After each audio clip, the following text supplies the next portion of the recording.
నమస్తే అన్న, అందరికీ నమస్కారం.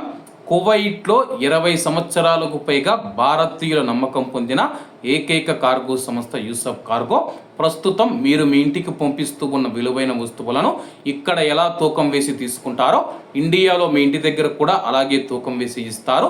ప్యాకింగ్ పూర్తిగా ఉచితం. ఎటువంటి పోర్ట్ ట్యాక్స్ కానీ, డాక్యుమెంటేషన్ ఛార్జీలు కానీ, ఇన్సూరెన్స్ ఛార్జీలు లేవు. మాలియా మరియు ఖైతాన్ ప్రాంతాలలో యూసఫ్ కార్గో ఉంది. ఇంకెందుకు ఆలస్యం, స్క్రీన్ మీద కనపడే నెంబర్లకు వెంటనే సంప్రదించండి. నమస్తే అన్న, అందరికీ నమస్కారం.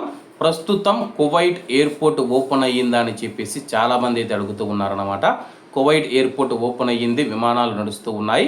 అలాగే కువైట్ ఎయిర్పోర్ట్ నుంచి విమానాలు బయలుదేరిన కొన్ని వీడియోలు మనం చూసుకుంటే సోషల్ మీడియాలో వైరల్ అవుతూ ఉన్నాయన్నమాట. దీనికి సంబంధించి అధికారులు ఫుల్ క్లారిటీ ఇచ్చారన్నమాట. కువైట్ ఎయిర్పోర్టు పూర్తిగా మూసివేసి ఉంది.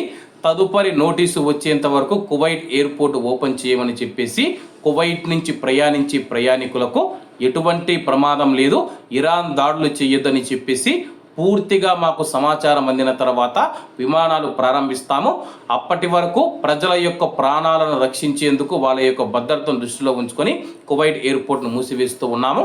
సోషల్ మీడియాలో వైరల్ అవుతూ ఉన్న వీడియోలు ఏవైతే ఉన్నాయో కువైట్ ఎయిర్పోర్ట్ నుంచి విమానాలు బయలుదేరుతూ ఉన్నాయని చెప్పేసి అవి పాత వీడియోలని చెప్పేసి ఆ యొక్క పాత వీడియోలను ఎవరూ నమ్మవద్దు.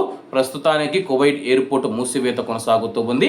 అలాగే కువైట్ రాజు గారు కానీ, కువైట్ ప్రధానమంత్రి గారు కానీ, కువైట్ ఉప ప్రధానమంత్రి గారు కానీ, కువైట్ యువరాజు గారు కానీ, కువైట్లో ఉన్న అధికారులు కానీ అంతా ప్రస్తుతం జరుగుతూ ఉన్న పరిస్థితులను దీర్ఘంగా పరిశీలిస్తూ ఉన్నారు. అలాగే వాటి గురించి ఎటువంటి సమాచారం అందినా మా యొక్క అధికారిక సోషల్ మీడియా అకౌంట్ల ద్వారా మీకు తెలియజేస్తాము. సోషల్ మీడియాలో వచ్చే పుకార్లు ఎవరు నమ్మవద్దని చెప్పేసి తెలుపుతూ ఉన్నారు. అలాగే కార్గో విమానాలు నడుస్తూ ఉన్నాయని చెప్పి వార్తలు వస్తూ ఉన్నాయి. కార్గో విమానాలు ఏవైతే ఉన్నాయో అవి యథావిధిగా కొనసాగుతూ ఉన్నాయన్నమాట.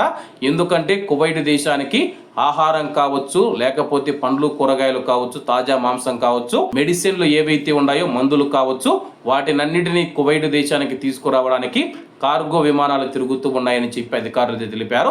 మామూలు ప్రయాణికుల ప్యాసింజర్స్ ఫ్లైట్స్ ఏవైతే ఉన్నాయో అవి ఇంకా ఓపెన్ చేయలేదు.